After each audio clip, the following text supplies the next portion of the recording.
Kalau orang bilang kerja leasing itu rentenir misalnya ya. Justru kalau kami ini menempatkan posisi sebagai partner bagi pengusaha. Kalau pemerintah tidak melakukan kebijakan yang mendorong tarif ini naik, otomatis akan impact-nya ke para industri pembiayaan juga. Jadi harus simultan, Pak. Solusinya memang harus simultan. Kebutuhan akan mobilitas, alat kerja, dan pendanaan pribadi menjadi bagian dari langkah masyarakat untuk terus bergerak. Berawal dari langkah kecil hingga langkah besar, setiap perjalanannya menjadi penentu masa depan, keputusan dan rencana, melewati segala tantangan untuk sampai pada sebuah tujuan. Berdiri sejak 1993, Mitsui Leasing hadir sebagai bagian dari perjalanan dalam pencapaian, memberikan solusi pembiayaan yang profesional dan terpercaya, mendampingi Anda yang baru memulai, yang sedang bertumbuh, maupun yang ingin terus bertahan.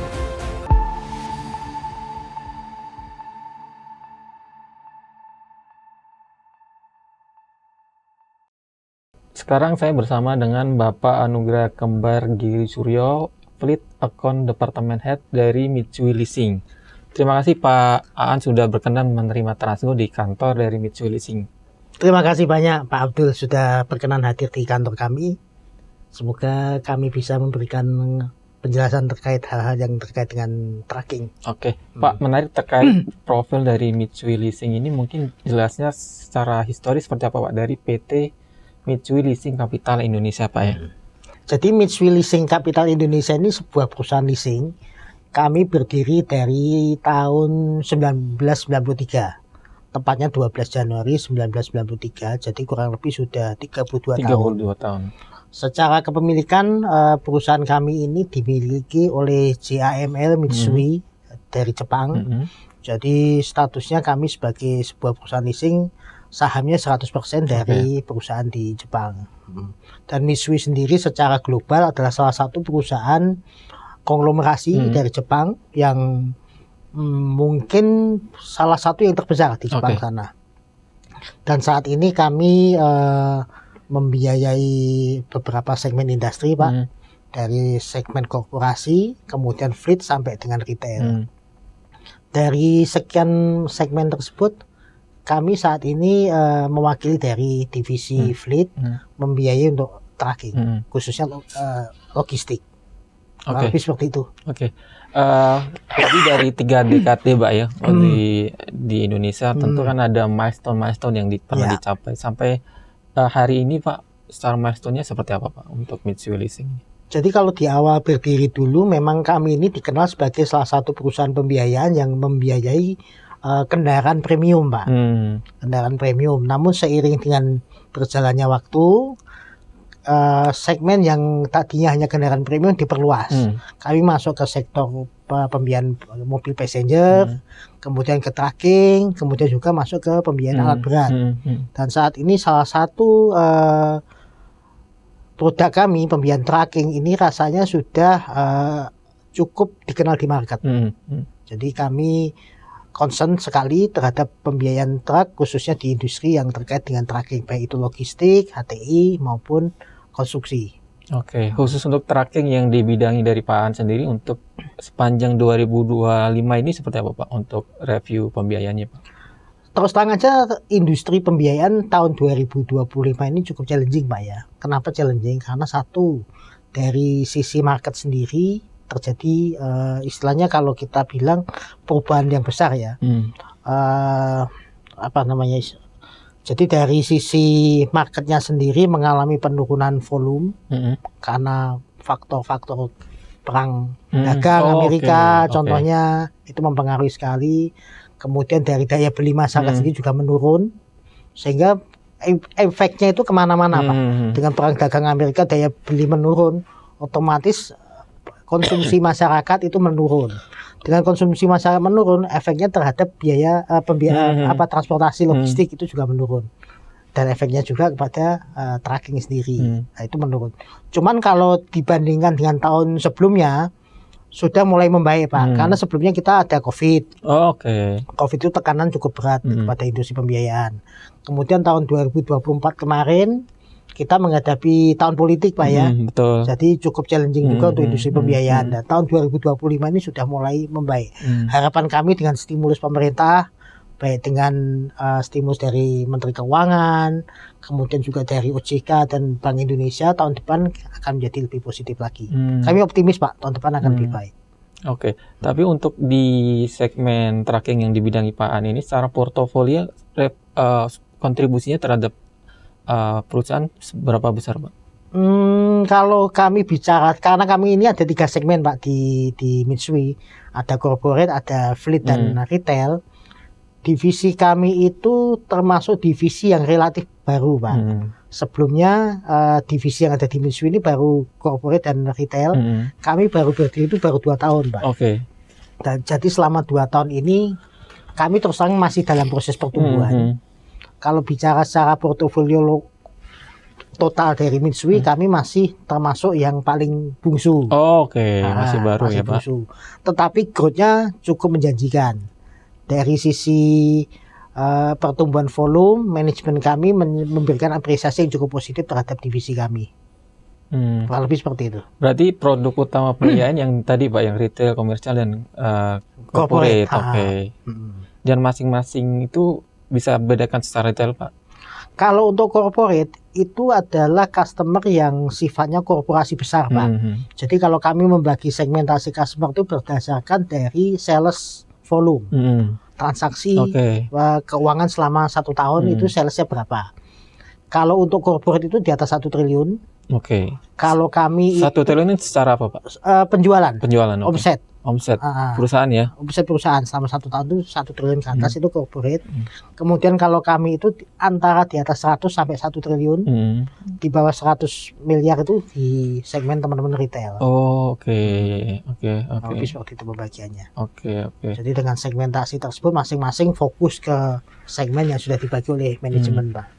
Nah, untuk karakter pembiayaan truk ini ketimbang kendaraan lain ini apakah berbeda Pak?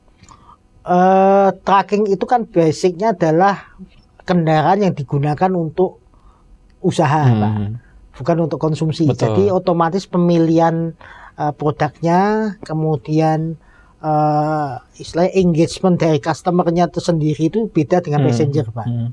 Contoh misalnya kalau orang sudah terbiasa memakai truk merek A, mereka sudah mengenal bagaimana merek A itu rewelnya seperti apa, consumption fuel-nya seperti apa, spare part pricing-nya seperti apa. Mereka untuk geser ke brand lain itu agak susah Pak. Beda dengan mobil passenger. Agak fanatik ya. Betul. Kalau passenger begitu misalnya ada mobil keluaran baru dengan model yang cantik, warna menarik, mungkin bisa geser Pak. Terlepas dari harga ya. Itu bisa bergeser. Tapi kalau tracking itu cenderung fanatik. Oleh karena ketika satu customer itu sudah kuat di brand tertentu, untuk menggeser ke brand lain itu butuh tantangan yang cukup besar. Dan itu dengan sekarang banyak brand-brand baru ya, khususnya dari China itu tidak berpengaruh sebenarnya Pak ya? Karena kalau dengan karakter yang fanatik itu Pak. Awalnya seperti itu Pak. Terus terang aja awalnya seperti itu. Tapi dengan adanya perubahan dari brand-brand China, baik dari sisi kualitas barang, kemudian juga mereka develop dari sisi fleksibilitas. Rasanya juga tadinya fanatik mulai bergeser, mulai realistis ya. Dan itu terlihat Pak, kalau kita bicara data dari Gaikindo, brand-brand yang sudah mapan sebelumnya itu turunnya cukup signifikan. Kalau saya tidak salah sekitar 30%. Sementara untuk brand-brand China dengan fleksibilitas dan kualitas yang sudah mulai mereka develop, naiknya cukup signifikan. Konteks realistis ini apakah karena mungkin dari sisi investasi lebih efisien ketimbang mungkin brand Eropa atau Jepang, maka dari itu mereka akhirnya memilih untuk beralih Pak, atau gimana? Ya, kalau dari sisi pengusaha Pak ya, tentunya salah satu hal yang paling utama itu adalah istilah biaya kepemilikan, owning cost.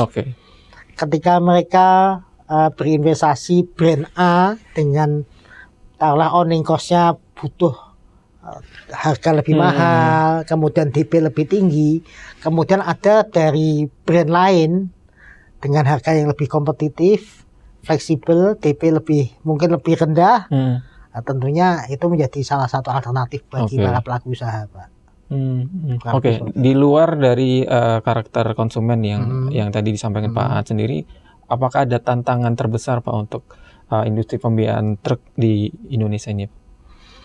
Tantangan terbesar kami terus terang aja Pak, kalau bicara industri pembiayaan sebenarnya saat ini Pak ya, itu adalah polisi pemerintah sebenarnya. Oke. Ya, dengan salah satunya adalah odol misalnya contohnya. Odol itu memberikan impact besar kepada para pelaku usaha.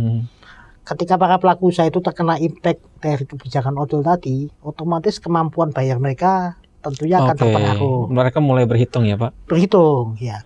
Tadinya misalnya dalam satu kali angkut mereka bisa taruhlah 20 ton misalnya Pak ya.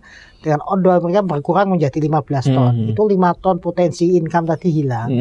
Sementara untuk owning cost-nya sendiri sama, biar harga barangnya sama.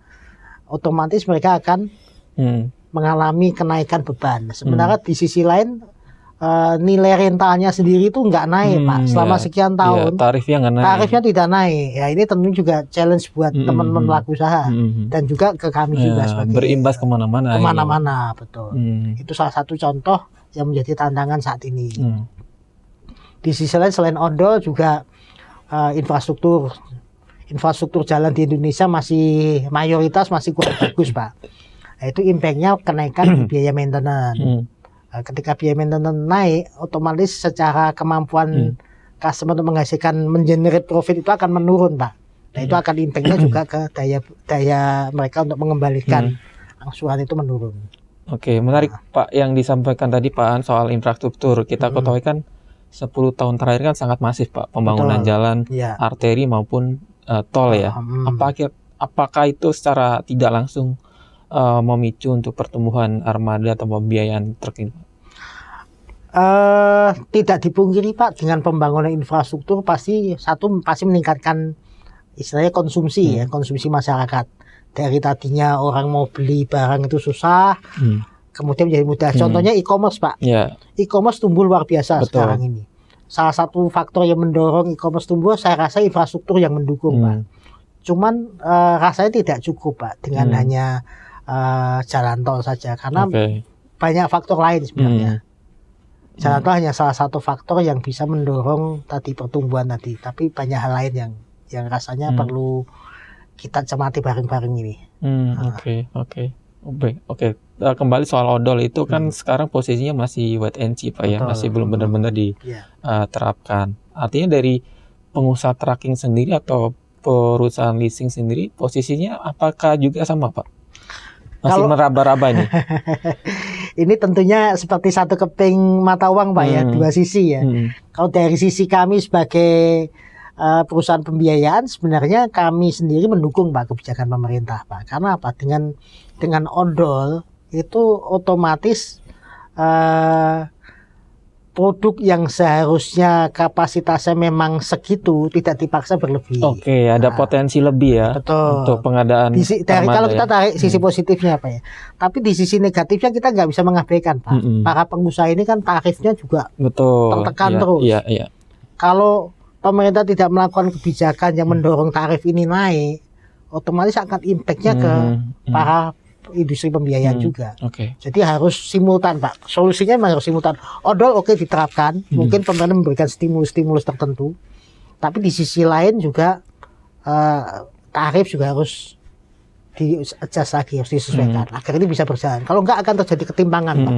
Di satu sisi pemerintah ingin menerapkan safety, kami sebagai lembaga pembiayaan juga senang, tarifnya juga bagus ya kan. Tapi di sisi lain pengusaha juga harus dipikirkan juga efeknya apa buat teman-teman pelaku usaha ini. Dengan kondisi pengusaha tracking yang kondisi sulit tersebut Pak, tentu kan dari perusahaan pembiayaan kan menawarkan solusi. Salah satu mungkin struktur tenor pembiayaan gitu. Apa yang ditawarkan? Ya, saat ini kami sebagai lembaga pembiayaan ini kan partner Pak. Bukan ibaratnya seperti kalau orang bilang kerja leasing itu rentenir misalnya ya. Justru kalau kami ini menempatkan posisi sebagai partner bagi pengusaha. Jadi kami tidak ingin membuat pengusaha itu hanya bekerja hanya untuk sekedar membayar cicilan. Kami coba memberikan solusi-solusi bagaimana problem yang mereka hadapi itu bisa kami berikan solusinya. Salah satunya mungkin dengan ada tarif yang menekan tadi, Hmm. kami coba memberikan tenor yang lebih panjang, salah satunya. Kemudian untuk beberapa case customer yang memang secara owning cost keberatan, kami bisa memberikan DP yang solutif, Oh, Pak. oke. DP yang solutif itu artinya ya bisa jadi lebih ringan dibanding secara umum. Dan kemudian juga ada skema-skema yang lain, misalnya kita bisa memberikan balloon payment dipukul berapa persen di depan, kemudian di belakangnya kecil. Nah, itu mungkin seperti itu. Karena Oke. itu akan sangat membantu para pelaku usaha. Termasuk kalau pendekatan perusahaan dalam menerapkan suku bunga ini, Pak. Gimana dengan situasi yang sulit ini? Kalau suku bunga itu sebenarnya balik ke policy masing-masing, Pak ya. Kami diuntungkan karena kami ini perusahaan Jepang. Jadi secara market kami cukup kompetitif, Pak, di industri pembiayaan ini. Jadi rasanya dengan kondisi kami sebagai perusahaan pembiayaan yang cukup kompetitif, kemudian dengan kondisi market yang saat ini dihadapi oleh para pelaku usaha, rasanya Mitsui sebagai salah satu perusahaan pembiayaan bisa menjadi partner yang layak untuk dipertimbangkan bagi para pelaku tracking. Oke, cara dari Mitsui untuk memastikan transparansi biaya dan suku bunga itu kepada nasabah, Pak? Sebenarnya saat ini kalau untuk bicara transparansi sudah sangat banyak, Pak. Aturan OJK juga mengatur itu, Pak. Jadi bagaimana kita men-treat customer harus well informed terhadap informasi terkait pembiayaan. Di sisi lain dalam prosesnya kami biasanya ketika berinteraksi dengan para pelaku usaha, biasanya di awal-awal kami memberikan penawaran, Pak. Baik itu penawaran dari sisi DP, kemudian bunga, kemudian administrasi, provisi, termasuk skema-skema asuransi yang memang bisa diterima oleh kedua belah pihak. Nah, itu rasanya dengan pendekatan di awal kami memberikan penawaran yang cukup transparan, customer bisa menerima. Kalaupun misalnya beliau-beliau ini ada keberatan, kita bisa berdiskusi di situ, Pak. Oke, dengan tren layanan sekarang semua serba digital, Pak, apakah Mitsui juga berperan di situ untuk mendigitalisasi proses bisnisnya, Pak? Kebetulan salah satu pesan dari manajemen kami, Pak, untuk tahun 2025 dan tahun 2026 akan diteruskan itu adalah salah satunya adalah digitalisasi. Jadi selain satu integrity, yang berikutnya adalah digitalisasi. Jadi di internal kami saat ini terus terang aja sedang melakukan pembenahan, Pak, untuk melakukan proses yang lebih paperless, kemudian bisa diakses dari pihak-pihak eksternal untuk mendapatkan informasi terkait dengan proses maupun Mitsui sendiri. Apa saja yang nanti yang kiranya digitalisasi, Pak, dari proses bisnisnya? Ya nanti ke depan ini kita berandai-andai, Pak ya, ke depan itu kami berharap orang mengajukan kredit tracking khususnya itu seperti orang pesan ya pesan makanan online itulah ya. Jadi harapannya seperti itu, Pak. Jadi orang bisa tinggal dari tab atau hanya dari smartphone ya, smartphone mereka bisa masukkan tracknya apa, harga berapa, tenor berapa, kemudian tinggal diklik. Harapan kami seperti itu. Dan ini masih proses kami develop. Dengan tujuan semakin transparan, semakin cepat, betul, semakin efisien, Pak. Betul. Spirit itu kami bawa, Pak. Jadi digitalisasi, integrity, transparansi itu kami bawa di perusahaan ini. Apakah itu salah satu nanti strategi dari Mitsui untuk bertarung atau kompetisi di industri pembiayaan ini, Pak? Pastinya, Pak. Karena kalau kita bicara industri pembiayaan, asosiasi perusahaan pembiayaan itu kalau tidak salah sekarang ada sekitar 120 anggota kalau tidak salah. 120 anggota perusahaan pembiayaan. Artinya di antara sekian banyak itu, dan semua itu ada trackingnya juga, Pak? Industri tracking ini red ocean, Pak. Jadi karena kalau kita bicara kendaraan otomotif, kalau tidak salah sekitar 70% itu didominasi oleh segmen industri, segmen niaga. Nah, tentunya dengan potensi sebesar itu pasti lembaga pembiayaan pasti tertarik untuk masuk ke industri pembiayaan tracking. Nah, di antara sekian ratus perusahaan pembiayaan tentunya harus ada uniqueness, Pak. Uniqueness yang dibawa oleh masing-masing. Mungkin kalau Mitsui kami uniqueness kami adalah proses kami cukup cepat. Kemudian kami cukup fleksibel. pricing kami kompetitif. Kemudian ya pastinya digitalisasi tadi salah satu hal yang tidak bisa diabaikan Pak di era teknologi sekarang ini. Oke. Salah satu strategi lain mungkin Pak, berkolaborasi dengan pihak lain untuk bisa sama-sama tumbuh nih Pak. Apa yang akan dilakukan Pak? Jadi kami mesti menyadari Pak bahwa perusahaan pembiayaan, kemudian asosiasi, kemudian customer, kemudian dealer, kemudian pihak-pihak lain termasuk media mungkin ya, itu adalah salah satu environment Pak. Jadi komunitas yang tidak terpisah Pak. Betul. Jadi kami harus menjaga hubungan dengan semua elemen-elemen tadi jadi satu kesatuan Pak. Jadi tidak mungkin perusahaan pembiayaan itu maju sendiri tanpa mempedulikan kepada customer, tanpa peduli pada dealer, pada media, kepada yang lain-lain Pak. Semua stakeholder itu harus kita perhatikan jadi satu. Jadi kami pun concern sekali terhadap hal tersebut Pak. Salah satu contohnya kami mensupport Pak beberapa asosiasi yang terkait dengan khususnya tracking Pak. Kami hadir di beberapa acara industri tracking, kemudian kami juga diundang sebagai peserta seperti dengan Kamselindo kemarin Pak. Betul, salah satunya Kamselindo terakhir kemarin kami mengadakan acara bersama Pak dengan Pak Kiat, bentuknya Economy Outlook tahun 2026. Salah satu tema Outlook 2026 adalah bagaimana kita melihat perspektif dari sisi intelektual Pak ya. Bagaimana 2026 itu potensinya seperti apa, kemudian tantangannya seperti apa. Nah, ini asosiasi kami ajak. Karena kalau kami sebagai perusahaan pembiayaan tidak mengajak asosiasi, tentunya ya pasti ada sesuatu yang lolos dari perspektif kami ya. Dengan asosiasi bergerak bersama, kemudian dari Outlook kemarin itu kebetulan kami undang dari Sekuritas. Nah itu saya harap bisa menjadi satu elemen yang bersama. Kembali soal regulasi yang menjadi tantangan dari Mitsui Pak. Kalau dari regulasi OJK sendiri apakah ada tantangan tersendiri Pak? OJK sebagai sebuah lembaga yang mengatur dan melindungi dan memayungi perusahaan pembiayaan rasanya sudah sangat akomodatif ya. Kalaupun ada kekurangan-kekurangan ya mari kita bangun bersama Pak. Dan tentunya dinamika ini kan selalu ada Pak ya. Perubahan itu selalu ada. Kalaupun ada hal yang kurang nanti kita akan bicarakan. Kalau dari sisi operasionalnya Pak, tentu kan ada juga tantangannya mungkin seperti proses penagihan atau layanan purna jual gitu Pak. Penagihan itu sebenarnya memang isu di semua lembaga keuangan Pak. Mau bank, mau leasing itu semuanya sama. Tapi kunci utama sebenarnya adalah ketika kita menginisiasi customer Pak. Jadi salah satunya kami ini di Mitsui punya namanya risk acceptance criteria.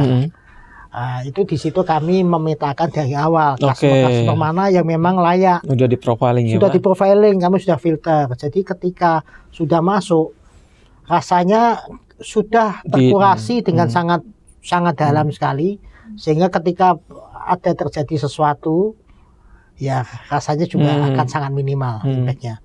Nah kalau memang tidak bisa diabaikan, misalnya terjadi masalah terkait dengan kondisi yang katastrofik, misalnya terjadi bencana alam misalnya, kalau misalnya ada customer terkena banjir bandang misalnya, nah itu di luar ganda Pak. Seperti mungkin pandemi kemarin mungkin pandemi.